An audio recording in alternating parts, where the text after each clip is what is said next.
Good morning, everyone. Thanks for joining us, and thanks to all your teachers for allowing you to come here during your class time.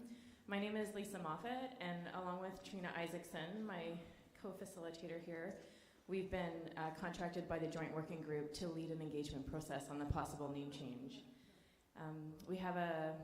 This morning we're going to hear from the Spirit Singers, and some members of the Flama Nation will share their lived experience with you, and then we'll get into an interactive Q&A session with you. So I think most of you have cell phones. You'll be using them today, and we'll give you some instructions at that portion of the meeting. I'd like to invite our designated elder, Lespit Doreen Point, up to open us in a good way.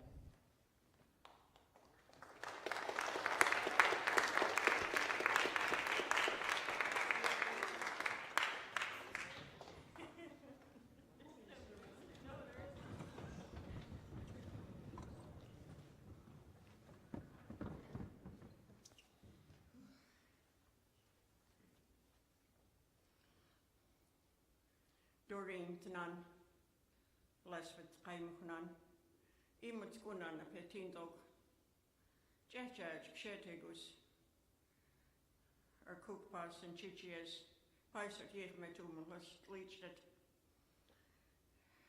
Jajaj, Tans Gidger, Uktam Ajum Shpapa, Hafnatumulas, Greetle, Heget Poem, Uktam.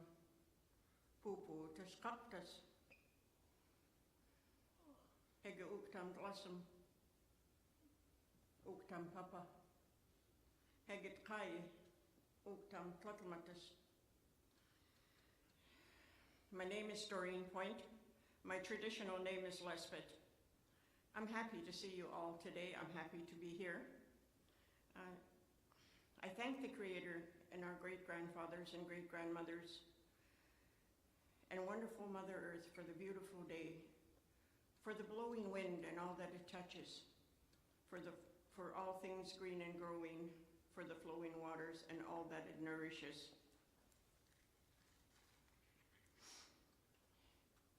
Creator, we thank you for the blessings of this day. We thank you for the blessings of this place, for its beauty and for the power of the land and the water. Creator, we thank you especially for the people who live here, our families, our friends, and our neighbors. We thank you for all the youth too. Today I lift up each and every one of the youth in our town, for their needs are great. Many feel alone, uncertain, and even afraid. And so we think about the many Indigenous children and youth of our community. Creator, we pray for our own children, our grandchildren, and our great-grandchildren, our nieces, nephews, and siblings, that all children and youth in our town may grow up in a safe and in a friendly environment, growing in mutual understanding and mutual support as a reconciled people. Thank you for teaching us how to live and love. Creator, we take another moment to thank you for our lives, our health, our friends, and our elders for their teachings and knowledge. We come together today on our traditional territory, and we take another moment to pray for the healing and survival of the 7th generation. And may we all remember the original law passed down to us by our ancestors, that we must ensure our responsibility to the 7th generation today, tomorrow, and always. We are all thankful to Mother, the Earth, for all that she gives us that we need for life. She supports our feet as we walk upon her. It gives us joy that she continues to care for us as she has from the beginning of time. To our Mother, we send greetings and thanks. Now our minds are one. For the love of all my relations, Imot.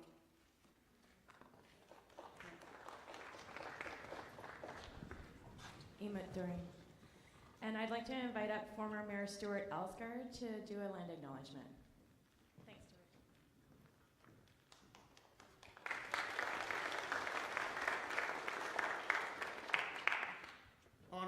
members, Jesus legislators, executive councillors, people of the Tla'amin Nation, we live and acknowledge and respect your ancestral and traditional territory.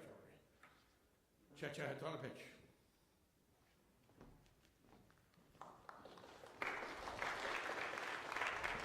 Thank you, Stuart.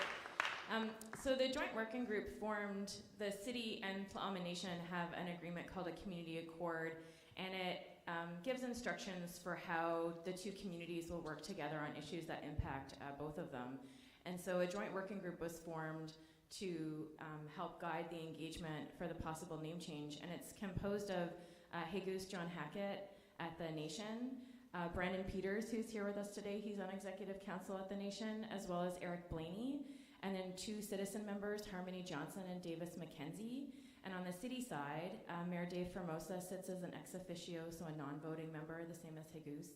And two city councilors, Cindy Elliott is here with us today, and Maggie Hathaway is also the other city councilor, and then two resident members, Stuart Alsgaard is one, and Lynn Adamson's the other. And then Trina and I sit as consultants to the joint working group.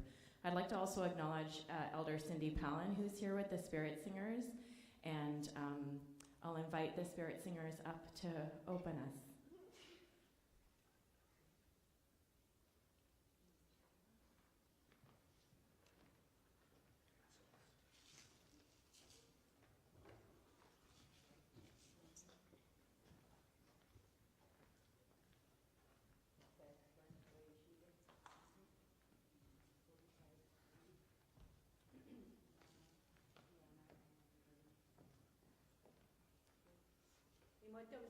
My name is Cindy Powell. My ancestral name is Chene.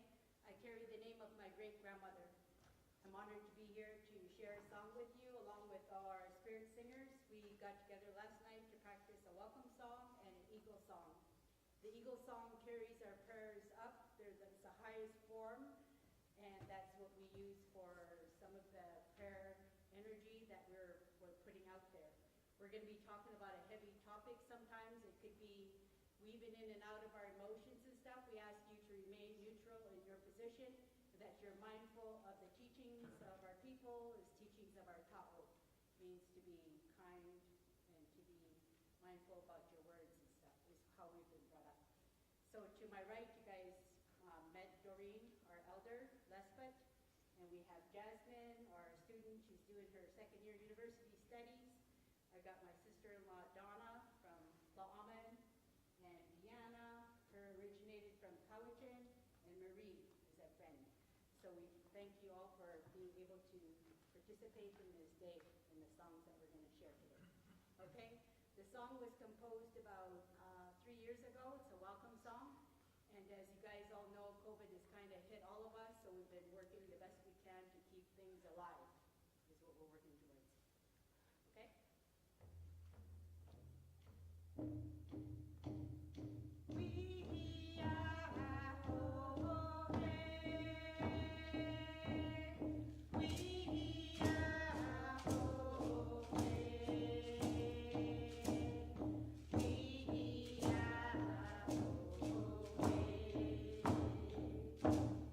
Oh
Bill, I'd like to invite you up to share how you folks are in conversation with each other and to remind us all. First of all, I just want to say thank you to Lisa for her organization and for all the work that has been put together to bring everybody here today, and thank you for joining us here. The biggest piece for us as a school is place of learning, and when we have an opportunity to bring that chance to learn and have it happen here at our school, we just really appreciate it and also take that opportunity. I would also say to all of you as students, our opportunity to have voice, and not just that, but advocacy, understanding that your voice matters and also your understanding matters, and learning as you go through this. So I really want to say that my heart's full seeing all of you here and welcoming our guests. And also when we talk about having an assembly, as always, we heard earlier about Tao, the idea that we're mindful of our words and we're mindful of our actions, and we know that that's the case. And looking at all of you, I know you're going to have some really thoughtful questions and also some really good conversations. So thank you for being great students and a great audience, and thank you for taking part and allowing us to have this conversation. Back to you. Thank you. And now I'd like to invite Executive Council Member Brandon Peters up. Brandon will help explain why this request came forward and why it's important and why we're here with you today.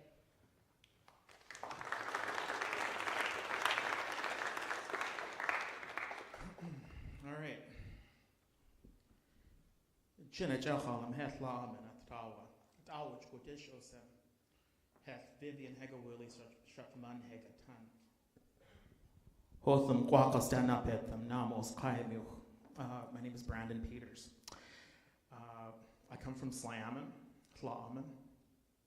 I come from the place that I call home is the murky water from Herringspawn, which is the current village site that Slayaman, the Tlaaman nation, is actually located on. That kind of speaks to the fertile, it goes to speak to how fertile the land was since how fertile the waters were. Anyway, we just had Stuart Alsgaard give a territorial acknowledgement. Why do we do that? Just out of curiosity. What's the purpose? Just call it out there? Yes. Very good.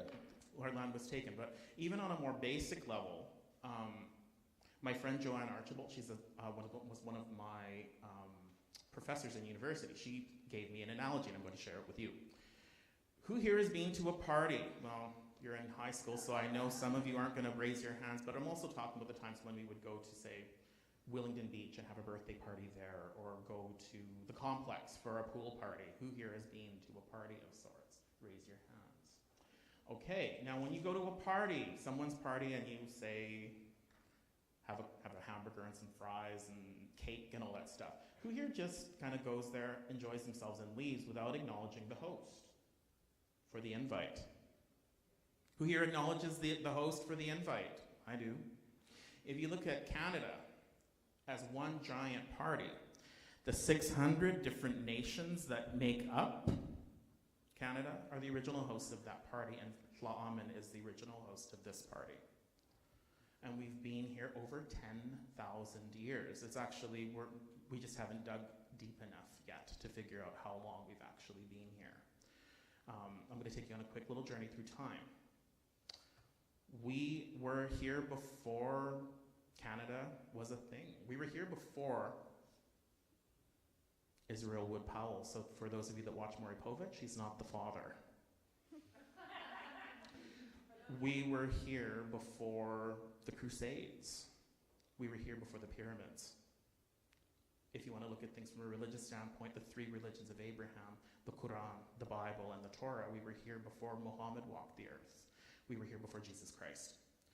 We were here before Moses.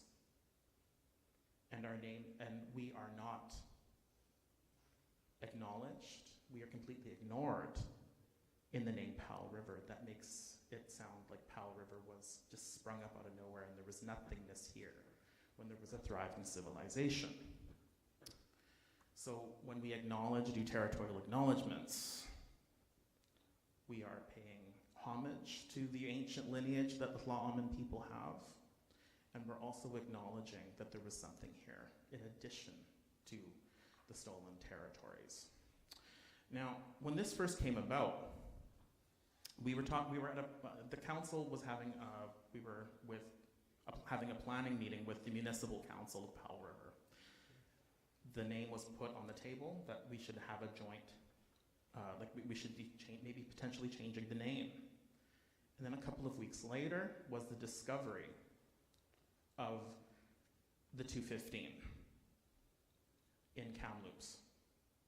Now this was something we've all known for generations. Our old people have been saying this is what was going on in these schools, and you just haven't looked. And now we started kind of looking, and we're finding things. The number now, for those of you that don't know, is over 10,000 children that are unidentified.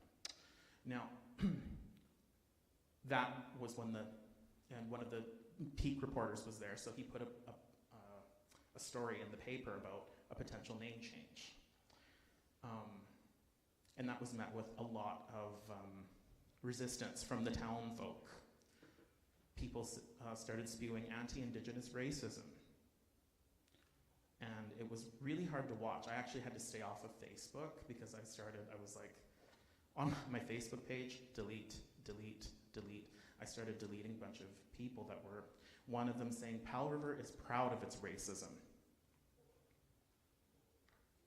And he sent out a letter. He is a Knight of Columbus, a Catholic organization here in town.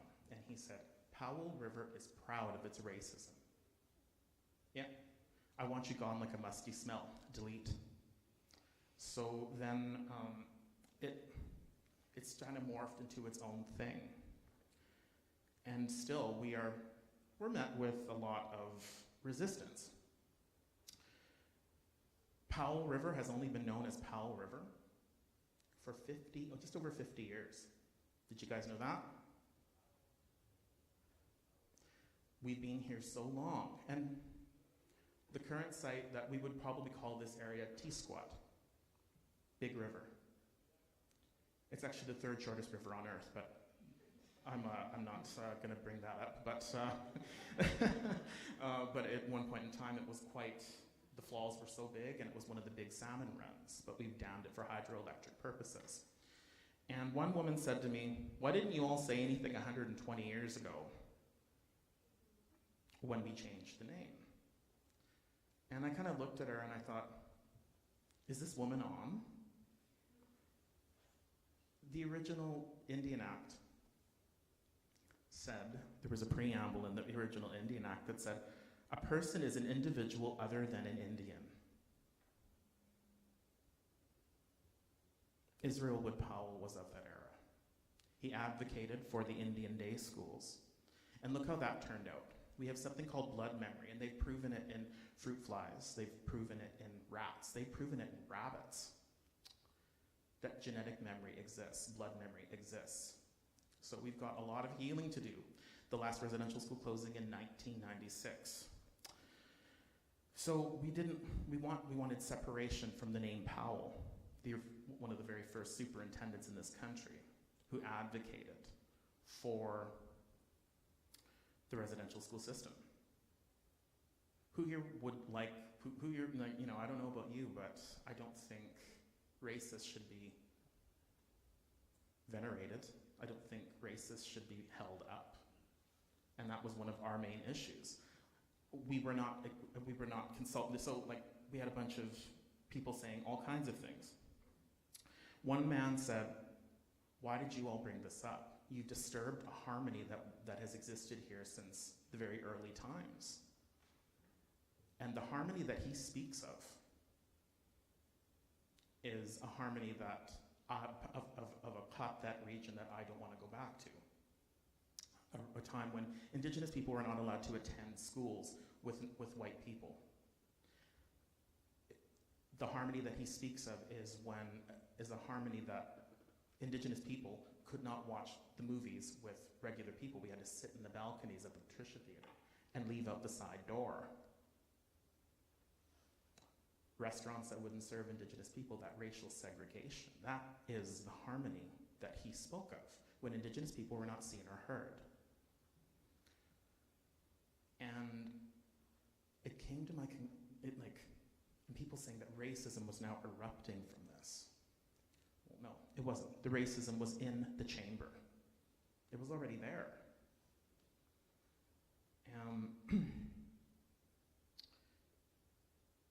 I had one person come up to me and say, well, we don't tell you what to do down there. And I was like, actually, even though we are an Indigenous, quote unquote, sovereign nation, we are still bound by the laws of Canada.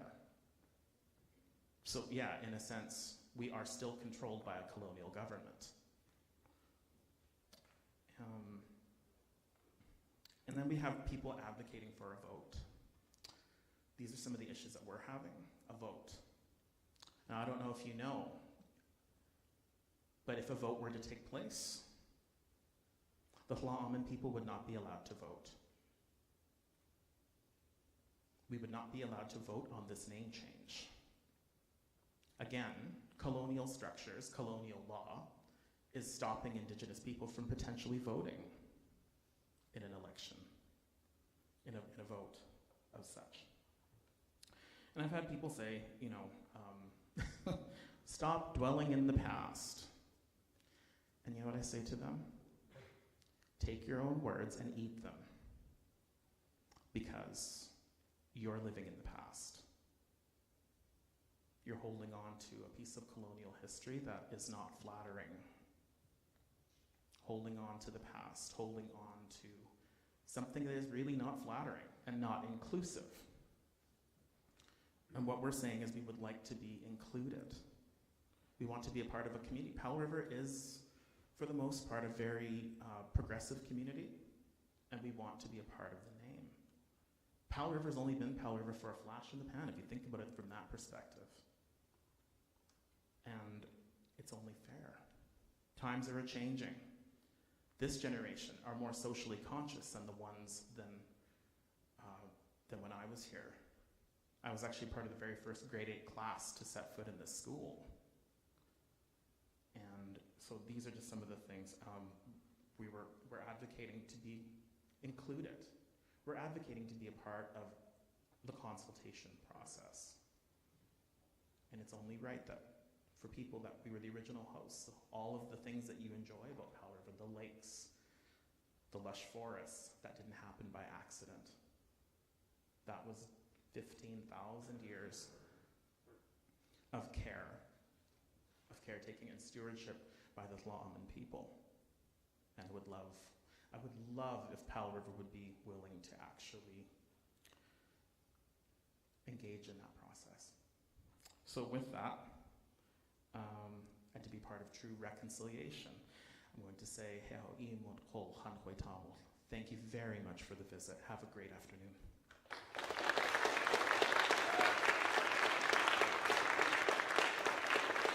Thank you, Brandon.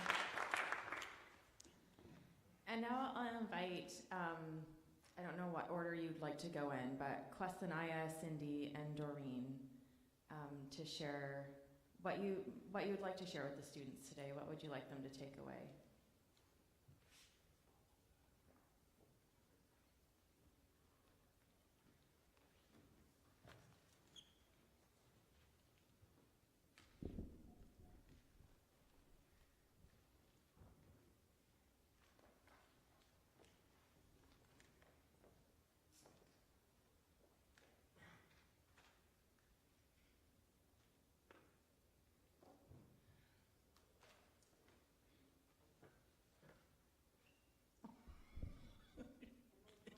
I thought I grew.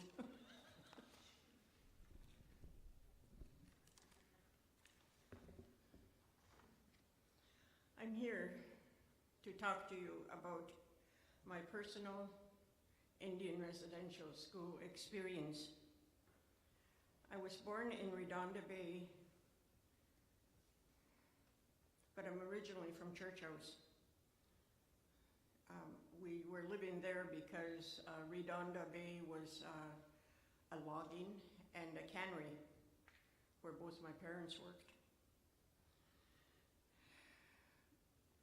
My older brother Peter and I were taken to residential school January 1952, 3 weeks before my 6th birthday. The effects of attending the Indian residential school is not a very nice picture. Indian residential school was a place of horror for me.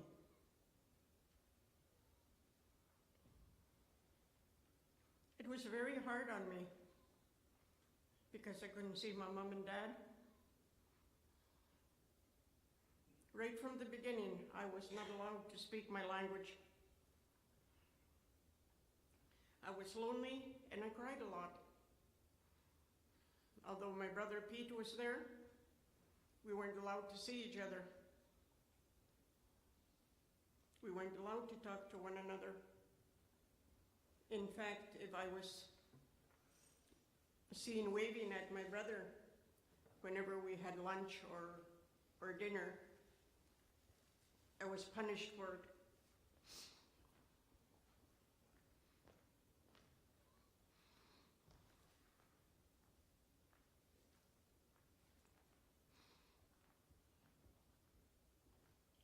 My first night in Indian residential school, I wet my bed because I couldn't find the bathroom. They had closed the door.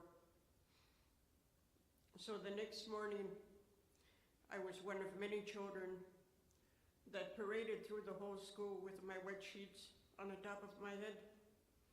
And we walked all the way to the laundry room where we threw our sheets into the washer.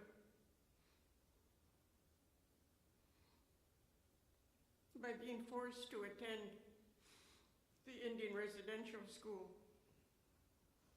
I was denied the right to have a normal childhood, where I could be loved and cared for by my mom and dad, my siblings, my extended family, and my community. My 7 years at Indian residential school, I felt hopeless, helpless. I had a very low self-esteem, self-worth, and self-confidence. I grieve this as a huge loss in my life. I felt cheated. I've been forced to attend this school for 7 years. It was a cruel and unkind environment.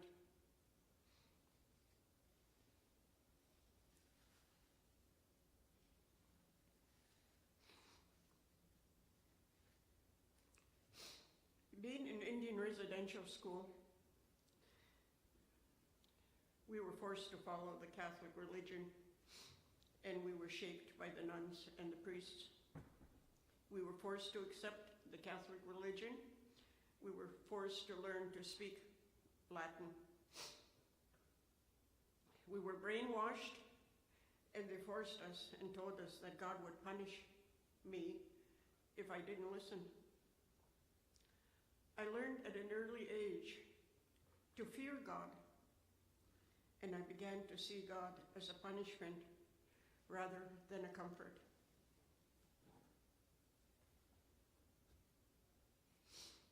There was a lot of verbal abuse, and we were always told we were dumb, stupid, and we would never amount to anything.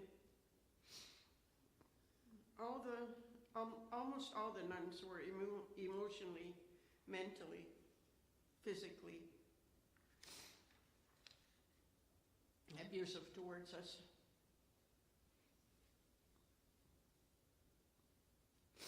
By the time I was 6 years old,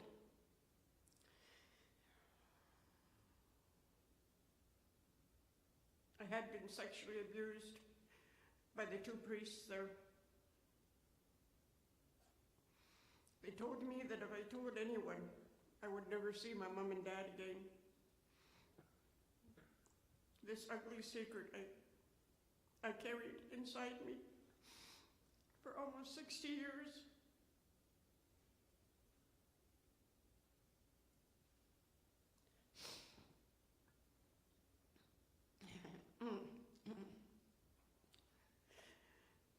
The conditions we were forced to live in at the Indian residential school was intolerable. The bulk of our diet was lumpy, uncooked porridge, potatoes, and vegetables.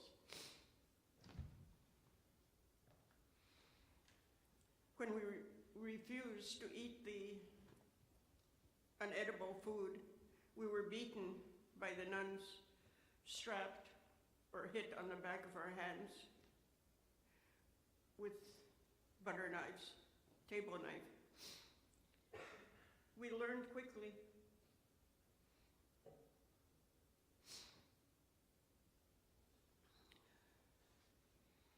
to start hiding our food in our handkerchiefs.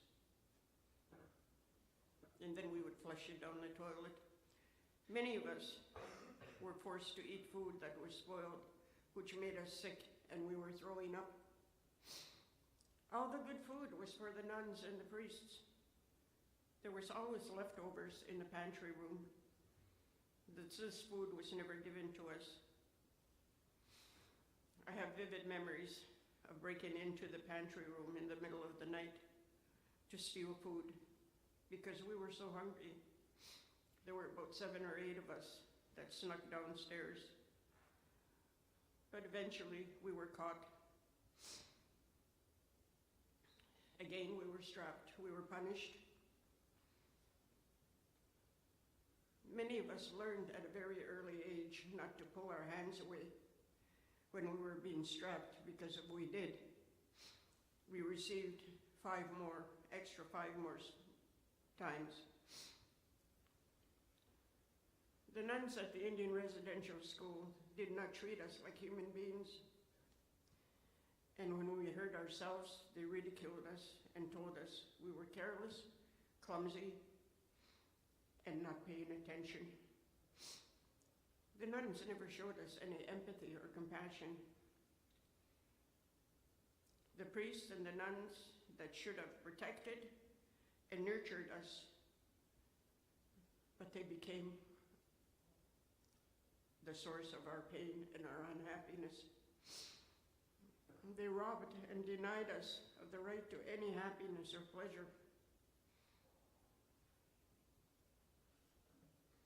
We rarely heard music. And of course, when they saw how happy we were, that was taken away.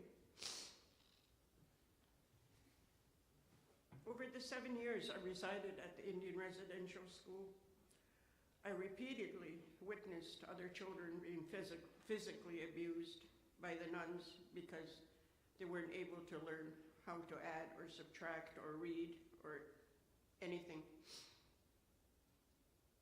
The physical abuse I witnessed was horrendous. And as a child, I could not understand how they could be so cruel towards us. I was frightened and confused.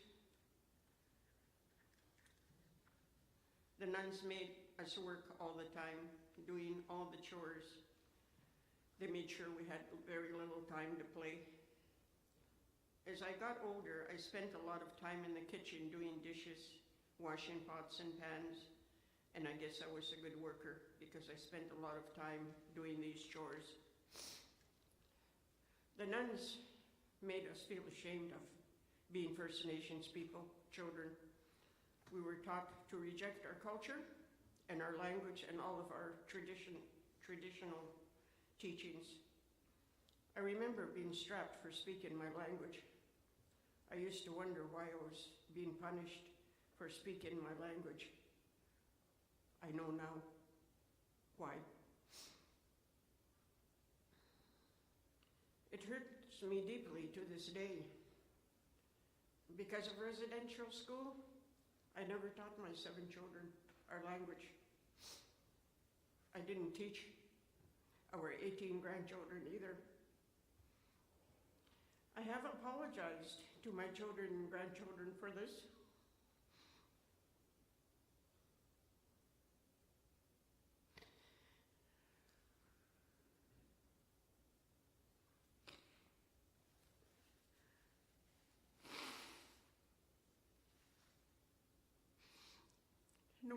how hard I tried to obey and please the nuns. I was constantly scolded, punished, and criticized. The temperature at the Indian residential school was never warm enough. We were always cold. We only had one blanket. And I remember that my feet were always cold. The hygiene at the Indian residential school was extremely poor. For the older girls who got their period, we were never given enough pads. It was embarrassing because the other girls could smell us and we were laughed at.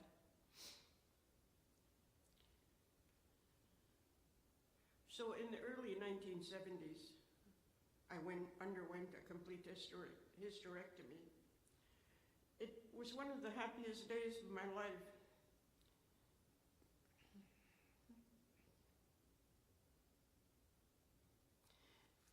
Because I would never have another period again. That's the shame that I got from Indian residential school.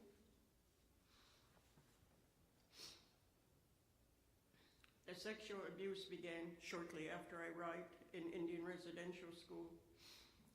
The principal priest would call and the nun would send us over to his house. Father Nolan always targeted the new and younger children. He would give us gum or candy. I know to this day that the nuns knew what was happening to the young children, because one day when the principal, Nolan, wanted to see me, I said, no, I don't want to go there. The nun grabbed me by the hand and dragged me as far as the green steps. For years, I wondered why the dark green color would trigger me. I was a confused child, because the same priests who said Mass was the same ones who sexually abused me. I endured a lot of emotional, physical, spiritual, sexual abuse at the Indian residential school. I often wonder how I survived this abuse, neglect, and cruelty of the nuns and the priests. I have no good or happy memories of the 7 years that I went to Indian residential school. I was unable to deal with the traumatic experience, and so I turned to alcohol. Alcohol became my friend and sedative. Alcohol helped me numb the horrible memories of what I had experienced in Indian residential school. I became a functioning alcoholic for over 25 years.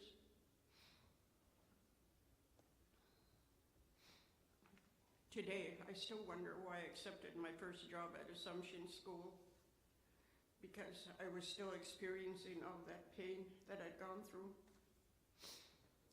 But I did work at Assumption School in 1973 for 1 year. In 1974, I became a teacher's aide at James Thompson Elementary and worked there for the next 8 years. I applied for a position with the school district number 47 and got the position at Henderson School, a special language class. I worked there for a little over 5 years until some of the schools started to close down.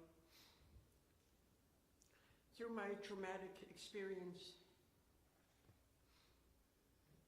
I always wanted God in my life to help me to deal with what I was going through. And finally, on September the 16th, 1985, he heard my prayers.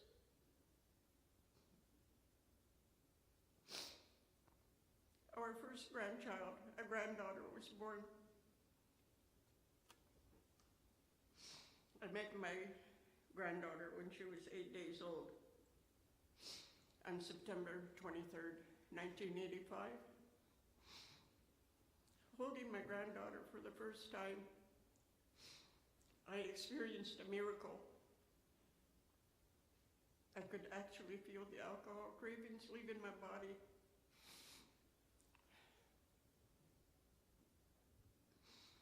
Today, I stand before you. I've been sober for over 36 years.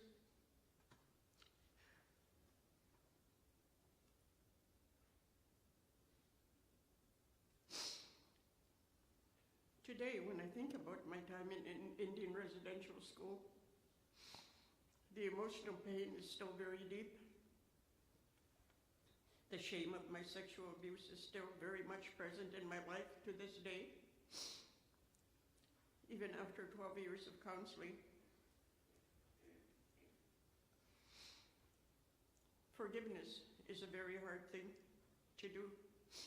It's one of the hardest things I ever had to do. I had to forgive these people that did this to me and to all the other children. But I stand before you today. I am an Indian residential school survivor. Thank you.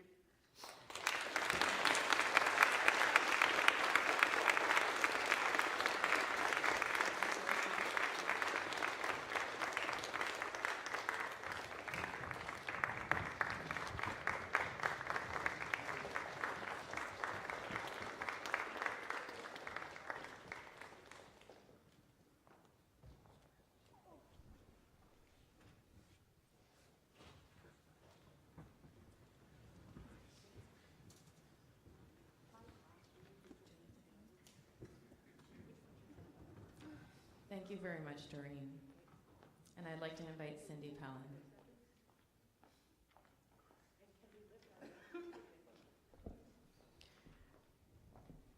Thank you, Doreen, for sharing your story.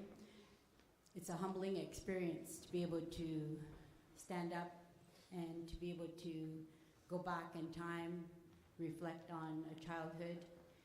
So the teachings I talked to you about earlier, about teachings of our ta'u, is very instilled in us as children growing up. My dad is a residential school survivor also. He passed away. But the teachings are very strong while we were growing up, to persevere through the hardest times and to always know where you come from. That was embedded. And as Brandon spoke of earlier about our lineages and our ancestors travel through the bloodlines of our people, and it's very strong. That's why we're still here. No matter what happened back in the day and how children were challenged, their spirits were taken and left and abused. I know, because what happened with my dad, I seen him cry a lot. There is sadness, anger, fear, guilt, and shame. So if you've been brought up with parents that have suffered and you have children, some of those emotions are traveling down to the next generation. So it's intergenerational stuff that we need to take care of and to heal from. So I hold very strong to the teachings, and my drum I have here, I use this in my university studies. When I wrote my thesis, I had my first drum, which represent the 4 directions, the 4 races, and also the emotional, mental, spiritual, and physical being of an individual. I started with that as my groundwork, and I ended it with this drum with Eagle Woman in Transformation, is how I ended my thesis. Because when I had to write about all the different experiences that I grew up with, because in our studies, it was also instilled us. It was anti-oppressive theory at the University of Victoria, and we hold strong to that, because when we're working in the front line with other people, that we treat everybody with dignity first, because you never take someone's dignity away. And in residential school, they were robbed of their dignity. They were robbed of who they were. It was said you were however they looked. And when you've been told different things as a little child, you internalize it. Internalizing means that, depression is internalized, anger. because you want to say something like stop what you're saying or stop what you're doing. So you swallow your saliva. When you swallow your saliva, it goes in your body. And if you do that long enough, it's going to come up here and it's got nowhere to go. So sometimes that will come out in anger. Words will come out, and it starts to attack other people and starts to say a lot of things. So all that needs to come out. We need to clear the energy, and that's a practice of our people, to clear the energy through the seer bow brushings. Clear what you had seen, clear what you had heard, clear what was said, or what was done to your body, whether it was physical abuse or sexual abuse. Because all that is stored in your body. There's 7 chakras within our body system, and all those memories are stored there, and they'll awaken from time to time. And awaken means that if I see someone acting a certain way, that'll awaken the trauma or the grief or the loss. So that's why I always ask everybody to be mindful of how you conduct yourself, because you never know when someone's going through a hard time. And if you're laughing at them, or you're poking them, or joking, because some people will say, oh, it was just joking. But you never know how the words could impact another person. So that's the work I do today, is to raise awareness of how abuse, grief and loss and trauma have impacted us as a people. And I've been doing a lot of work that's healing methods pertaining to Fla'aman, and that's through the drum. The drum is a teaching tool, and it's a heartbeat of Mother Earth. All of us come from Mother. All of us will go back to the earth. The rattle that Doreen had earlier represents, when you're shaking the rattle, you're calling on the ancestors to be with us. And it's very strong. I believe it's very strong. The teachings are passed from generation to generation. And that's where we're asked to hold on to the strengths. Whatever strength you have, everybody has a gift, and everybody has been sharing with each other something special. To hold on to that and let that be the one that's going to grow. And all the other stuff that has been internalized, find a way to take that stuff out. The younger you develop skills, you'll grow up and you'll be able to take care of yourself, because you're the most important person. But going back to this name change, I wanted to speak a little bit about. I'm going to be speaking tomorrow night at the complex also. But the Indian Act started out with calling us Indians. And then it went to Natives. Then it went to Aboriginal. Then it went to First Nations. And now we're Indigenous. So you see, a government of Canada is the one that imposes all the systematic things that everybody's witnessing. They're going, oh, well, that's just the way it is, and it's for us to accept it. But you see, that's really hard on us, because we were told, as I stated earlier, to know where you come from. Always know where you come from and who your Jeja is. I carry the name of my great-grandmother, and I carry it in honor. And I believe that the strength and teachings are coming from her, that we're able to share and support one another.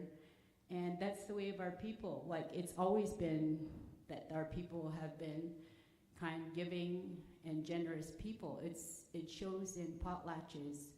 And the protocol is what we're working to raise awareness about. What is the protocol? Brandon spoke about protocol earlier. Why do we say Hestetum Slaam and Fla'aman? And you had Alsgard, share, welcome here into the territory of Fla'aman. So all those are teachings, and that's called protocol. So if you were to do some work and you need to ask permission to go into a place, you call on someone to follow protocol. So you call on an elder like Doreen to ask for guidance, or you go to Brandon's parents, ask for guidance, or you go to Mater's parents. If you have 4 people that are elders that say the same thing, that's a teaching, and that's protocol. because all of them are saying the same thing. So that's how the teachings went in our past, in our ancestral time.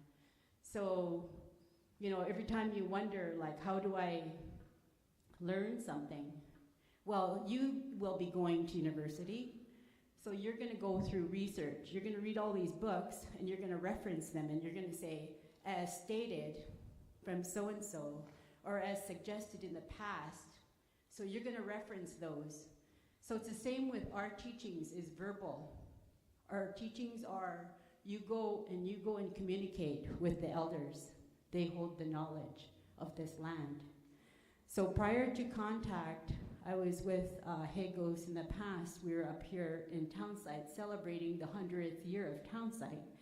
And when he was speaking, this was Clint Williams speaking, and he was saying, prior to contact, there was 22,000 Tla'amin people occupying this land here, Tisquit. Hechel te taya tums jeja, tums man tan, tums kukpa chichias. Thotum ta achish, tum nishte Tisquit, thostum matum elften. Uchestum thotho mesh. So what our parents used to say is that we are going to town, Tisquit. Hesam che tums tho, mom elften. So they'll be telling us kids that we're going to go shopping today. And they had to walk because we had no cars. So all of those teachings are very instilled in the words. And the shirt that Brandon's wearing, you know, reflects all the different parts of the lands. So what I was saying last night while we're together is that as a Tla'amin people, we now have to educate ourselves. There's many of us now there was 17 graduates in 1 year, and there was 9 university graduates when I was holding the position as post-secondary education coordinator. So in itself, it's reflective of how strong our people have had to endure everything that was put upon them. So when I say put on you means that you're never going to accomplish anything. There's judgment. So that's what we want to get away from and look at our strength. What is our strength? And that's what I focus on today is our people, our relationships with the community. You know, we've got relationships with the mayor and the ex-mayor and the city legislators, the council. And, you know, I've got a lot of friends in Paul River. And that's what I work on is those people. And if there's someone there like this on the side, I wrap myself in safety and say, well, you've got your opinion, and we have to hold true to who we are. So that's what I stand here in front of you today, is to hold on to the strength of whatever it is that you were taught. And I really appreciate the sharing of the words from our Tla'amin people, and being able to share with you today whatever it is that you hold or learn today. I want you to know to practice whatever it is that you're going to strive towards. Practice is one word. 2 is apply. How are you going to practice, and how are you going to apply the teachings, whatever you're learning? So that's all I have to share with you. And Jaja Tanapach Ugetis.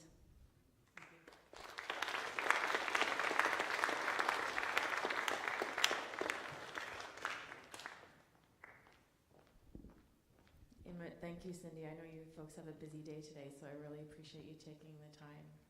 I'd like to invite Questanaya Maynard Harry up here, and Questanaya is a former chief counselor of the nation.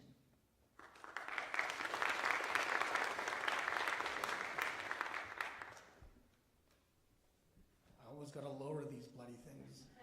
Can you hear me okay?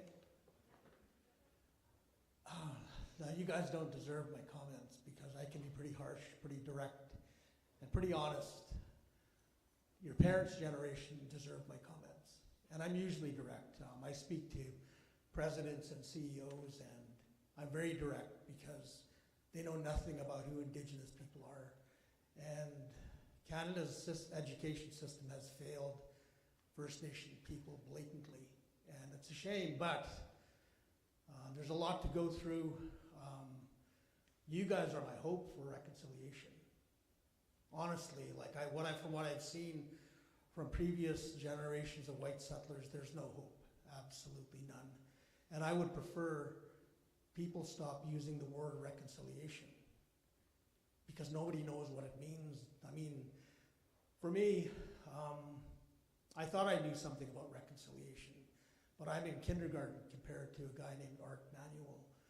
His dad was George Manuel, one of the founding fathers of Aboriginal rights and title. He would die for his Aboriginal rights, and that's just amazing to me.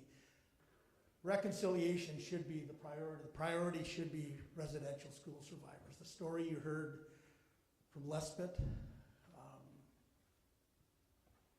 it baffles me that Canada would allow something like that to happen, to do that to one child.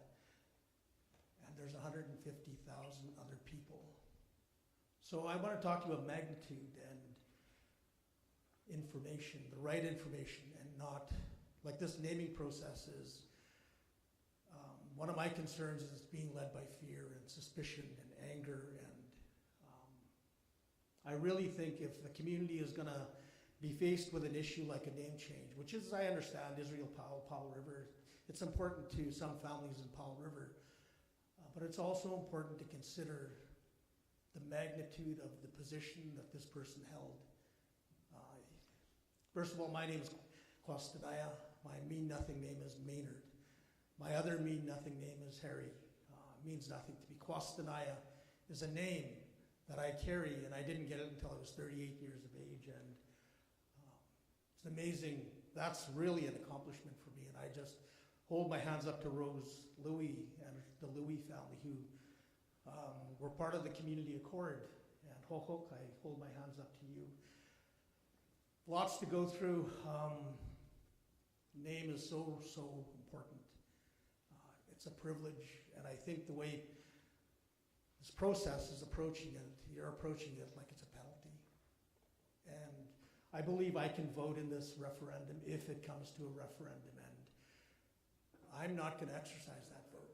I'm not going to vote. I have a freedom of the city, and I'm entitled to vote in elections in the municipality, but I'm not going to desecrate a process that's 1,000, 2,000, 5,000 years. So these are some of the comments that I make. They're very strong, but they're very honest, only because white settlers know nothing about things that have happened to my aunt, Lespit. One of the saddest things I'm not going to talk about residential schools too much because that's not my area of strength, but one of the saddest things I heard, and one of the most inhumane things I heard, just broke my heart. An Indian residential school survivor became an elder, and his parents died. And he found out after they died that the parent was forced to sign over parental rights to a priest, giving that priest the authority to be the parent at the school. Like being a parent, then the priest had free reign to go and do with that child, put the child into medical experiments, that happened, abuse the child, that happened, thousands and thousands of times. And abuse is just a word. Trauma is just a word to white settlers. And my message to you is to peel back and get to the actual meaning of what actually happened in those traumas, because I could sit here for 10 days talking to you about what happened to my aunt and my mom. I'm here for my mom. My mom is an Indian residential school survivor, and she's told me stories, and she's censored her stories because she was ashamed of telling me what she went through. I had to learn what actually happened from a deposition. And I'm here for my daughter Ace because it's important for her to be here. I'm really grateful that the Spirit Singers were here, Cindy, Donna, your group, and Lespit, and Brandon. Strength, that's what a culture does. That's what a name does. When I hear singing and dancing, it gives you strength, because something like a name change, it's a frightening situation. When it's led by fear and suspicion, all those useless emotions, that shouldn't drive a process like that. When I think of a potential name change, my first thought was I knew that it would erupt in Paul River, because I know Paul River knows nothing about what my people have been through. It's led by those emotions that really don't help anything. Thinking about it and name change, that's a real opportunity. It's an invitation into our culture. That blows me away that we're going to invite you into our culture and participate. But my message to the Tla'amin elders, Brandon, would be if it goes to a referendum, I just hope that the Tla'amin Nation withdraw the name change, because I don't think a referendum has any part of that process. It's going to desecrate that process. It'll bastardize that process, and I don't think that that's what a name ceremony means. I mean, it's too sacred of a process. There are responsibilities that go with the name. When I have the name Kwastanaya, I think about the thousands of years of history to that name. It guides me as a person. It guides me in the area of respect and acknowledgement because I'm humane. I know for a fact that the Tla'amin people would never, ever impose an Indian residential school system on non-native people. We wouldn't do that. It's not in our DNA. The Tla'amin people have only been accommodating from day one, 200 years ago.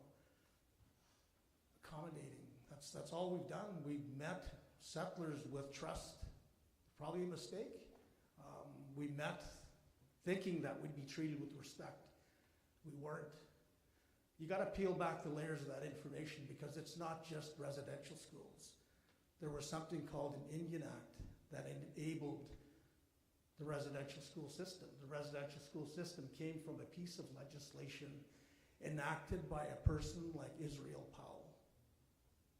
There's 55 different types of information that should be known. When I was the chief of the Tla'amin Nation, I think my primary objective was to make informed decisions. And I don't think the people of Palerville will be making informed decisions if you don't know the history of the Tla'amin people.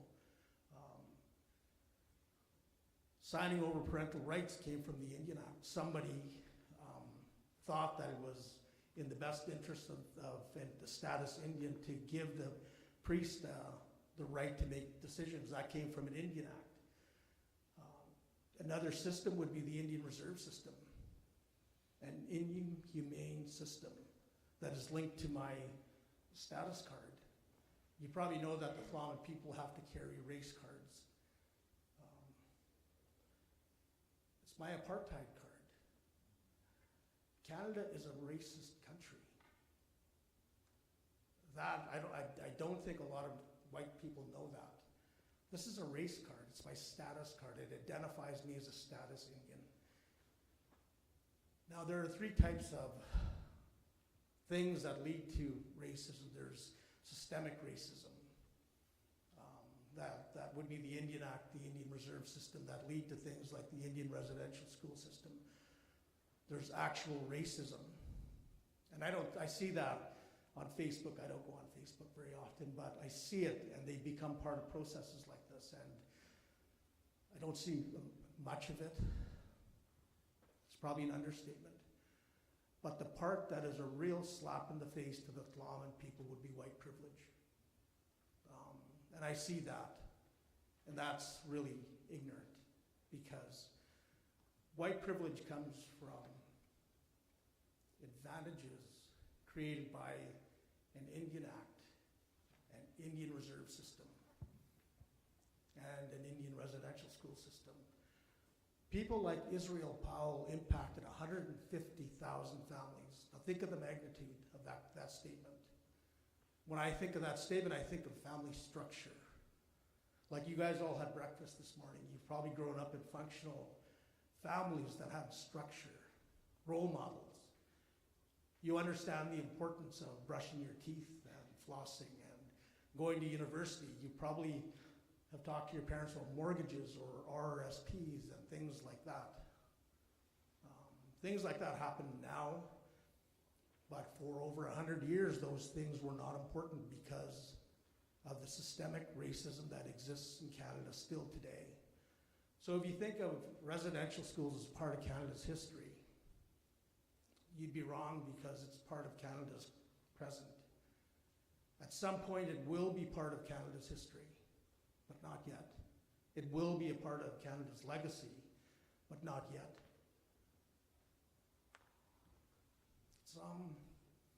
These things are very, very hard to talk about, but it's just information.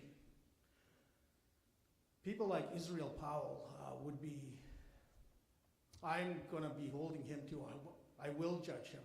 I don't have a right to judge any of you. I'm not judging you. I'm probably judging the previous generations, but Israel Powell, in this situation, I will judge him because he was in a leadership position. For 18 years, he made decisions that directly impacted the residential school system.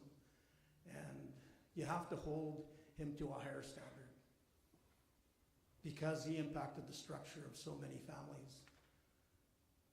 There's a death count sign in the middle of your city that says 7,912 people. Now peel back the layer of that, and many of those children were 3 years of age, 4 years of age. Now think of that. You've got nieces, you've got younger brothers. Think about sending them away for 10 months of the year and then doing that for 10 years or more. What would that do to your family? That's what the city of Paul River needs to know, that to that magnitude. And there's no thinking like that. There's nothing. I'd be surprised if one or two of you knew this to that magnitude, and that's what I see in my community. I'm not defined by the Slam and First Nation. I'm not defined by our Indian reserves. I'm defined by my culture and my language and my people. They give me strength. There's a lot of things to think about, and I just wanted to make sure that these types of things are being talked about. You guys are the hope for reconciliation, because the way Canada approaches it now, it's the wrong approach to reconciliation. I mentioned Art Manuel, and he talks about reconciliation, a really brilliant analogy. Trudeau, our Prime Minister, always talks about it in family, like a relationship reference, using relationship language and apologizing and even acknowledging the wrongs of 150 years, like not just wrongs, but atrocities. And Canada's always wanting to show the world that it feels bad for what happened, but it's not his fault, which is wrong. Trudeau always wants to just apologize and walk hand in hand into the sunset, thinking that nothing happened and we can forget about people like Lester. Which is wrong, because there's 150 years of things that were done that were inhumane, and that's not reconciliation. True reconciliation for me will be land back. The land was stolen. We're on places called Indian reserves, and we were forced to live on Indian reserves. Capitalism doesn't exist on Indian reserves at all, because everything is nation-owned. But true reconciliation is recognition and restitution.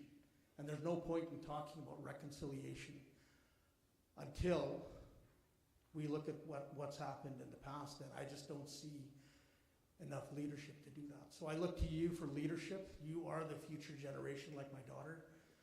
You guys think differently. And I know you will be more humane than the generations before you, and that's my only hope. Just be human. Don't be afraid. Don't be afraid of us. I mean, we've been accommodating for so long. We're not changing, but we're going to be standing up, and we're catching up to municipalities and cities, and we will stand up for our rights. And but let's do it together. I really think that's an important statement to make. Thank you.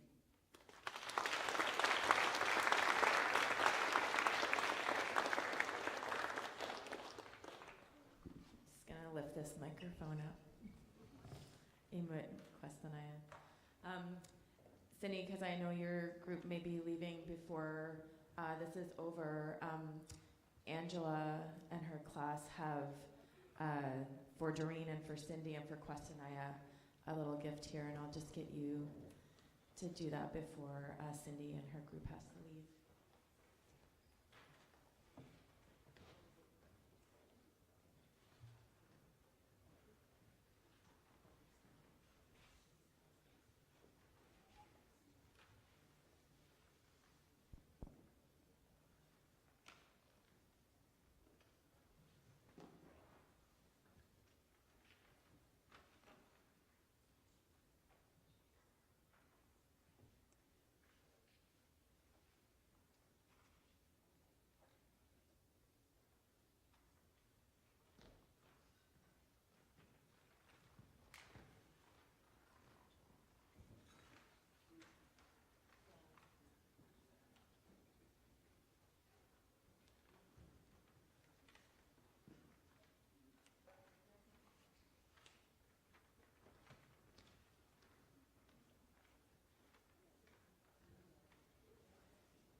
have an ability to be open to what we have to say.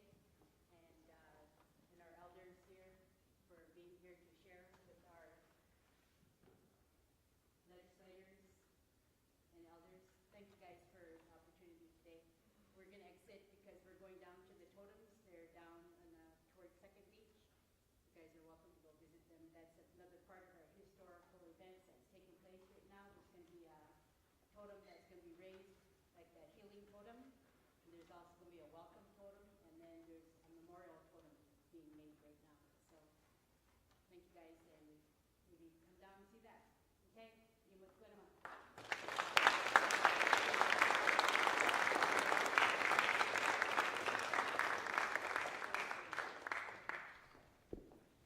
Thank you, Cindy, and the Spirit Singers. Thank you, Lispet. Thank you, Brandon. Thank you, Kostanaya. So we're entering the interactive portion of the event. We have some questions to answer. Before we begin, the first questions have to do with the voice of young people in this process. And so a lot of the chatter on social media and at the events that we attend often have to do with logistics. People want to know about like my birth certificate or like how much is this going to cost? And I think what you heard today was where the yearning for a possible name change comes from, the connection of the name Powell to like a historical person that still has present day impacts. And so that connection is very strong and causes hurt. And so that's where the request comes from.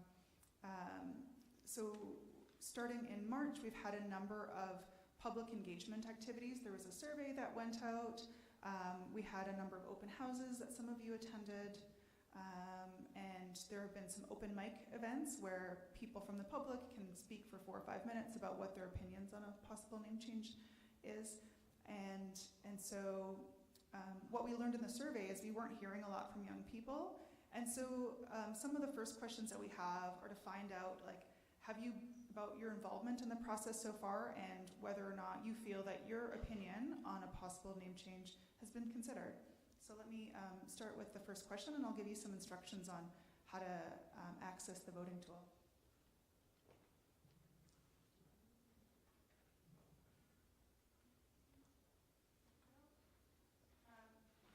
So there's a webpage you can go to, menti.com, MENTI.com, and then you enter a code, 13914977.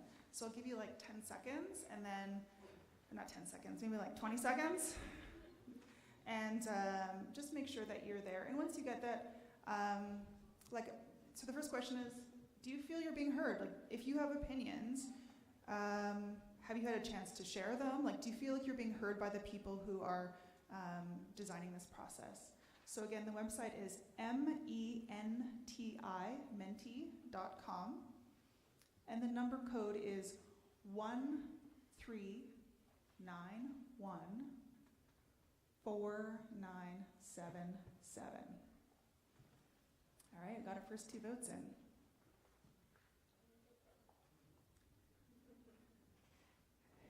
And so for the older people in the room, we're quite excited. This is a pretty neat tool for us, but maybe you use this all the time in your classes.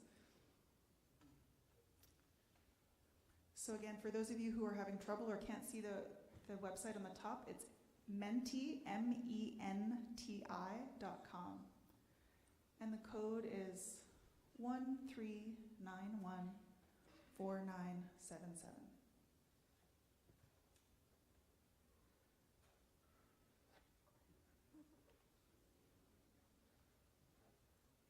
All right.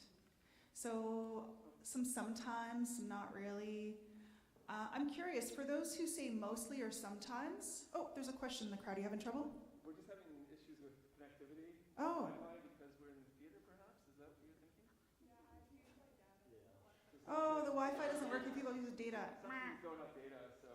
Oh, okay, Is understandable. there a way to connect to the Wi-Fi in the theater? And so it's one of the options here? Jason, can we connect? You cannot connect to the Wi-Fi in the theater. Open the doors.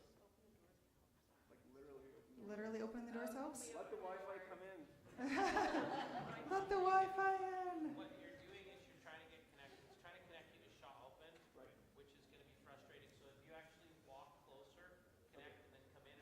Oh. The open door. Yeah, so hit and miss. So I'm curious, for those of you, and whether or not you voted, for those of you who said maybe sometimes, for those who like maybe they have been feeling heard, I'm curious, is anybody willing to share like where they've been heard, like what venues have been helpful for them to feel heard in this process? Any hands? Curious. Yes? Oh yeah, we got a microphone, Lisa. This is, oh yay, it's on. Where am I going? Over here in the corner. It's like Phil Donahue. Hi, Nikki. Well, I've been attending a lot of the name change events, and they've been advertised in a lot of the groups I'm in. So those have been like very encouraging to make sure I'm talking and engaging with you guys. Thanks. So attending events. Anyone have different ways that they've been feeling heard or feeling like they've been able to participate in this conversation so far? Any other hands? All right, I'll go to the next question. So the next question is, do you feel like you have a voice in this process? So do you think that the voice of people who are still in school is important?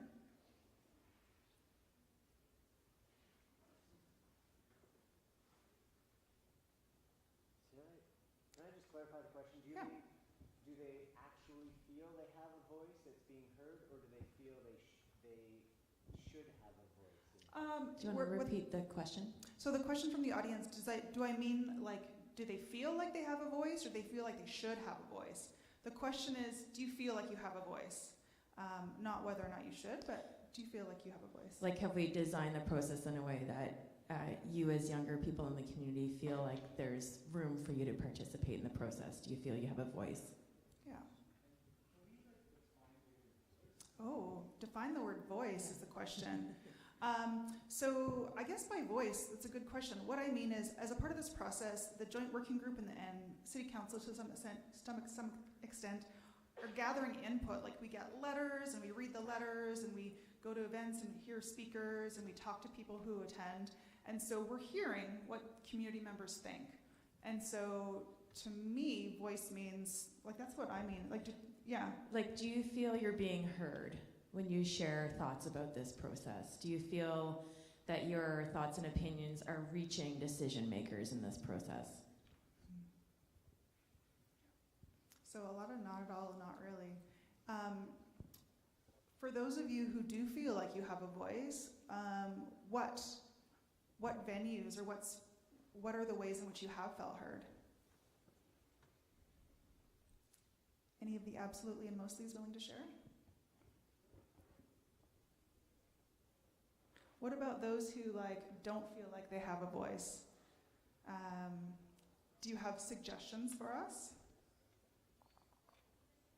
We'll ask for, we know that young people, we've been trying to especially reach young people through events like this. Is there somebody over here? What's that? Oh, on the front over there. Yeah, hand up. Oh, sorry. Didn't see you. Like, how does a youth voice differentiate from like an adult voice and something an adult would say? How would you view that? Like, what's the difference there? Oh, you know what? Can we pause and there's a place where we have a Q&A section. We want you to enter that question, and I would love to maybe listen to Cindy answer that question when we get there. Yeah, sure. Thank you. You hold on to that one. Next question. Do you know how to share your opinions about this topic? So if you had an opinion and you wanted a decision maker to hear your opinion, do you know where you could share this?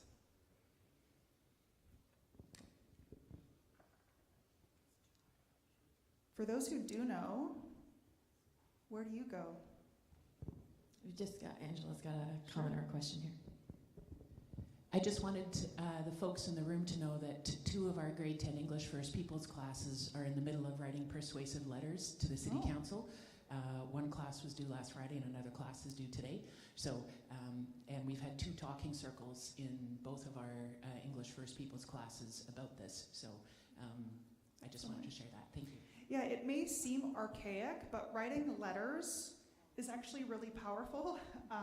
I know that until a couple years ago, I didn't really believe that writing letters did anything for government, but in this process, letters are really important. And so if you have opinions about a possible name change, writing letters, and we'll give you an email address later on where you can send those.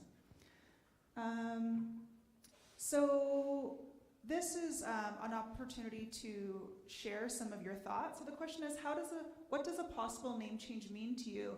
Or how might a possible name change impact you? And so your words will show directly on the screen, so please take care with your words. How might a possible name change impact you, or what does it mean to you?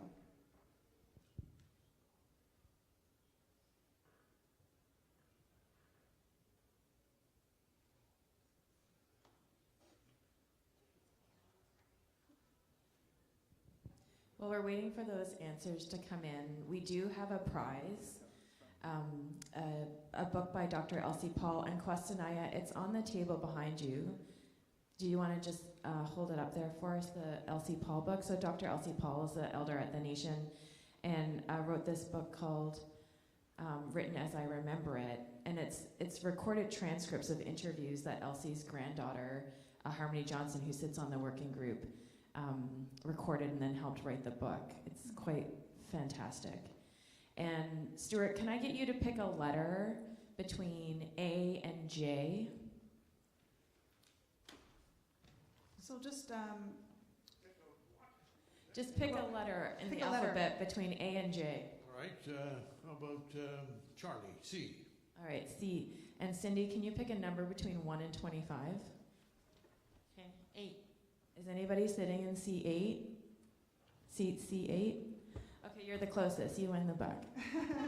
Fantastic. So a couple of thoughts that people are sharing. A bit about confusion, or they're not sure.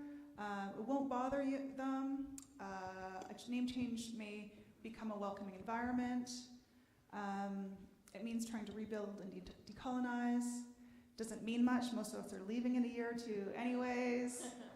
It'll be beneficial for many people, so I don't mind. It won't have a direct impact on me, but it would be good for the Tla'amin Nation as a whole. It could make our community safer. It would change the name of the place that I'm from. So a lot of interesting ideas there. Thank you for sharing. Vital to move together as a community. All right. So thank you very much for sharing. Next question. You want to say something, please? Well, I'm just keeping an eye on time. Yeah. Okay. We're getting close. So what are some of the thoughts and concerns that you've heard, and how do you feel about that? What have you been hearing? And yeah, how is that impacting you? If you'd like to share that.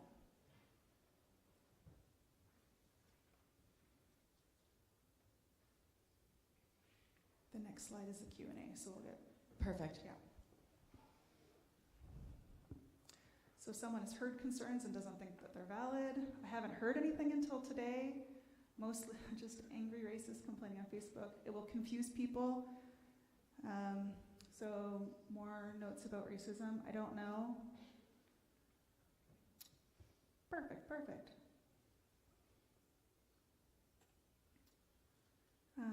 People might not actually use the new name. And an example of that is when Haida Gwaii restored its name to Haida Gwaii from the Queen Charlotte Islands. A lot of people still call it the Queen Charlotte Islands. We still know what you're talking about. Concerned about the angry speech. Some people are concerned with being able to pronounce a new name. Yeah. Thank you all. Oh yeah, there's definitely not a lot of love for racism. I appreciate that. So the next item is an opportunity for you to ask questions. And so there was a question earlier about that you had shared about. Yeah, we'll get you to repeat your question. And I have a question here. Yeah. So you're welcome to type a Q&A if you want to type a Q&A, or if there are direct questions, you're welcome to raise your hand. Yeah. Yeah, my question was just the difference between a youth voice and a voice from an adult in the community. Yeah, I'm going to ask maybe Cindy to answer that question. As a city councillor, you hear from different people, like, what does a youth voice, how does it differ from older voice, does it? When a city council makes decisions or when you're thinking about this process? So on city council, we've been given the privilege of making decisions on behalf of the city as a council. We do it together. No one of us is responsible for the decisions. We all vote, and we're all responsible for participating in making decisions. For things like this process, when we hear voices from youth, I personally don't treat them as less or more. It's another voice in the community. I've been trying to advocate for a consensus building process that includes youth, seniors, all of the people in and around our region, because I think we have a relationship, and this particular process is about relationships. Our city's relationship with Cohaman, I believe, is probably one of the most relationships we'll ever have now and in the future, and it deserves care and attention.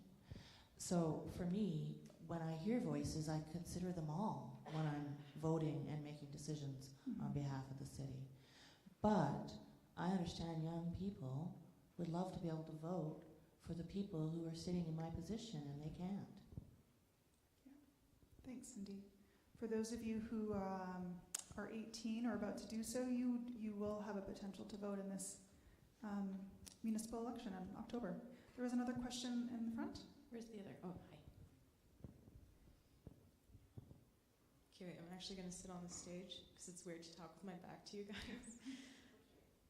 Nice. So my name's Thachella. As my father said, mean nothing name is Ace Harry.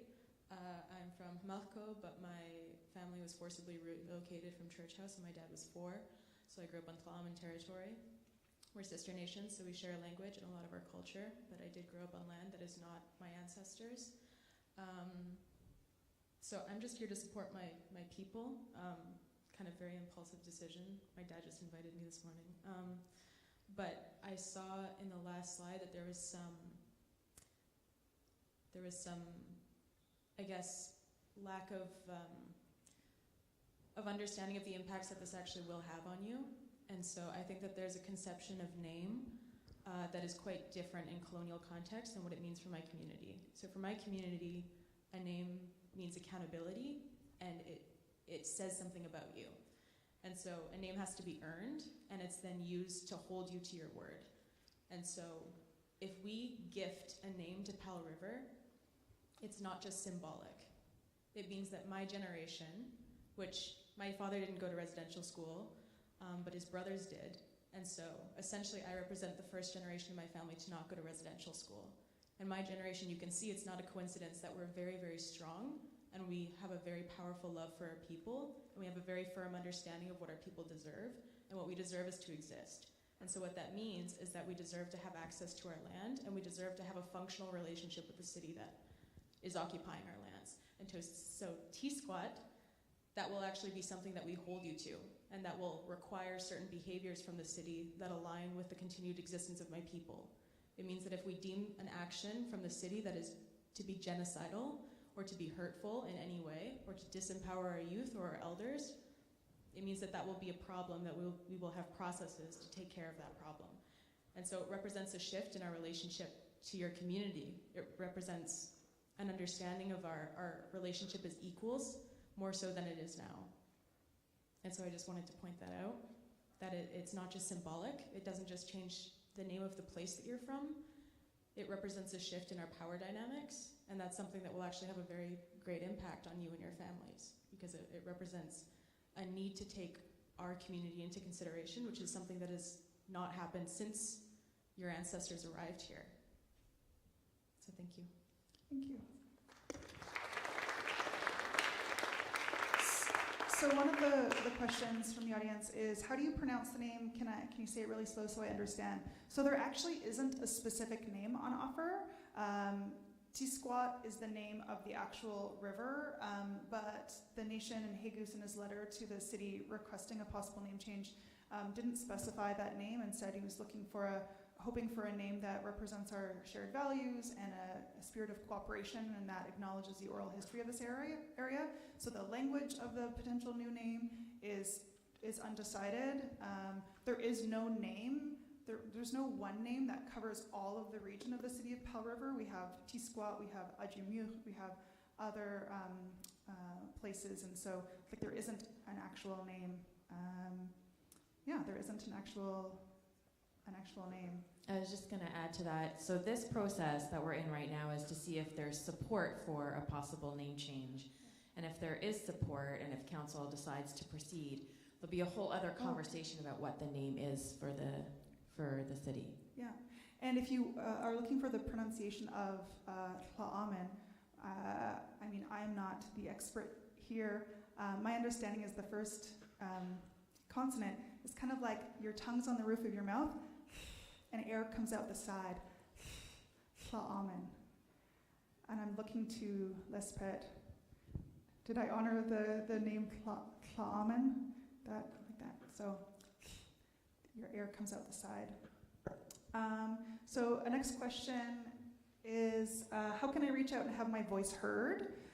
So there is, unfortunately, we have an event tomorrow night at 7 p.m. at the complex, and the speakers list is full, but it's a way to listen to hear what other people in the community feel. But the most important way is to send letters, specifically to the joint working group before June 6th. So June 6th is our cutoff for public engagement input in this phase of the process. The joint working group has to submit a report to the nation and the council to share how things have been going and make recommendations for the future. So that email address is PNC, which stands for possible name change, pnc@pellriver.ca. And I know that in some classes, teachers will be sharing that. We can pass that on through teachers. Another question. How can we convince or help parents or loved ones realize the impact the name change will have? That's a really good question. And I'm looking to our guests on the stage. Does anyone feel called to answer that question? It's kind of a hard question. Brandon? If you've learned something, we have a tradition in our culture where it's you witness something. Because we were a culture that didn't write, we would often call witnesses, and you were a living document. It was your responsibility, if you were called as a witness, to tell people what you saw, what you heard, and what you experienced. That could be for namings and weddings and things of that nature. Well, you all are witnesses here today. You all have a way to your parents that I will never have. You have a way to your neighbors in a way that I will never have. It can't be the sole responsibility of the Tla'amin people to kind of convince people. That plight is actually aided. It's helped by allies and by open-minded people like all of you. It's kind of like, I know I sound like Yogi Bear, who's like, only you can prevent forest fires. But at this point in time, like, you all do have ways into spaces that I'm not welcome to because I could be, that loudmouth brown man.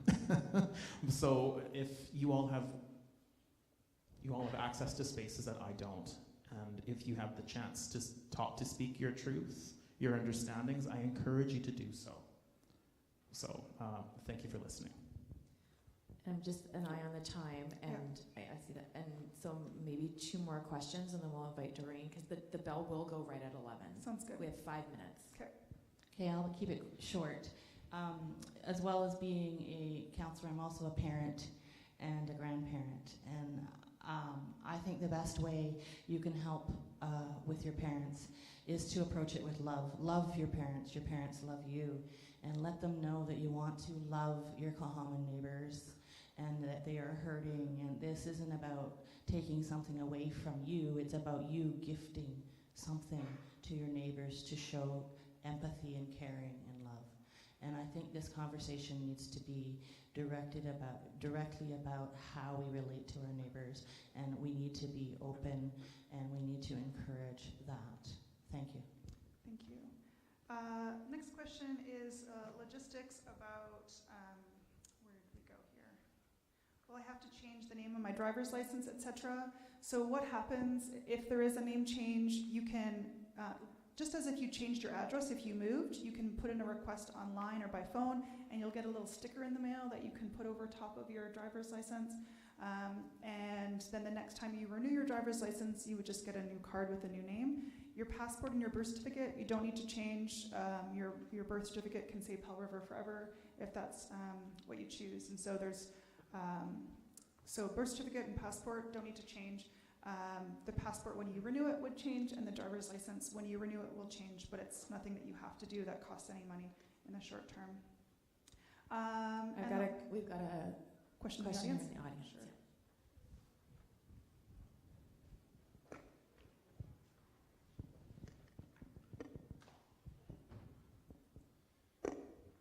I wasn't able to connect to the Wi-Fi, so I couldn't share my questions on there, thanks. and I apologize for that. But about how like the name change would affect me personally and my family, I think telling someone who's not from Powell River that you are from Powell River is already like it's hard enough. Nobody knows where it is, and personally, I would like it's just another town that colonized something that wasn't ours, and it's small and kind of pointless. And I think that changing the name to something, with history, with meaning, something that honors the people that were here first would be, I think that would be beneficial, especially to me, for explaining to other people, oh yeah, I'm from, T-Squat, I don't know how to pronounce that correctly, but, and then a question I had about the process. I really liked Brandon's party analogy, made a lot of sense. I think like, if I'm going to Brandon's party, I'm not gonna show up and say, well, now it's Raph's party. Like it's just kind of indisputably Brandon's party. So I don't see why, like I or any of us as like white people pretty much should have a say in the name change. Sorry if that's a blunt question, but like I just don't see why we should have a voice in it. Thank you. So there are more questions that we had time to answer. I think Lisa and I can take those questions away. We'll have access to them and write some answers and share them out. We have a lot email them back to Bill. Yeah, I can email them back to. So the last questions that we have, what will you be taking away? Or actually, I'm going to skip this. You know what? I think this is the most important evaluation question of the three. Yeah. Sure. So what are you taking away, or what are you still wondering? If you don't have access to Wi-Fi and you want to tell us afterwards, or leave a note behind, leave a breadcrumb trail, you're welcome to do so. Or let your teachers know. And just so there was a question about process and what happens next. By June 6th, all the public engagement and all the letters that we get will be gathered, and the Joint Working Group is going to make recommendations to Council about did we do enough public engagement? How are things feeling? What needs to happen in the future? And so this process isn't done. It just paused for a moment while we make reports back to Council and the nation about how things have gone so far. Yeah. So I fear that the bell is going to go. I want to give Doreen. Oh, 11. It is 11. Yes. Yeah. Let's pass it over to Doreen to end us off in a good way. Yeah, Doreen, over to you, and the bell might go off while you're talking. This is a prayer of the 4 directions. Cindy had mentioned it previously. I need some light here. To the east, there are gifts from each of the 4 directions of the world. The winds of the different directions remind us of these gifts, and that we need to honor all the gifts of all traditions. To the east represents the yellow-skinned people of the world. This direction symbolizes new life on earth and reminds us of our connection to creation. The sun rises in the east. Each day is a gift. Life is a gift. Creator, we thank you for teaching us how to love and live. To the south represents warmth and growth. This direction represents a woman in the doorway of life. The color of the south is red, representing the First Nations people of the world. We thank you for the warm winds of spring and the green of Mother Earth. May we trust in your power and be healed.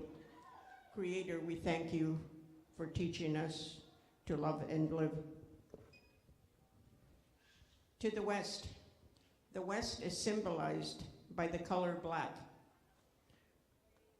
Black represents the gift of rest, the passing of times and of those who have gone before.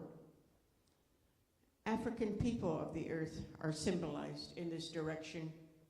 We thank you for this day and its ending. May we have the insight to see beyond ourselves and to know you. Give us comfort in the darkness of night and confidence to face the new day. Creator, we thank you for teaching us to love and live. To the north symbolized by the color white and represents coolness and the white-skinned people of the world. A gift of this direction is clarity of vision and a sense of strength we need to live.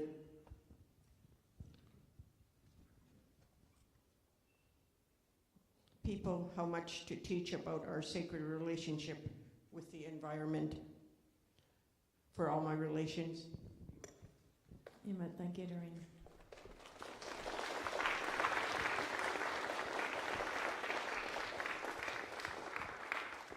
And thank you, everyone. I know we've made you a little bit late for class. We appreciate you taking the time. Thank you, Bill. Thanks for having us today. Do you want to say something?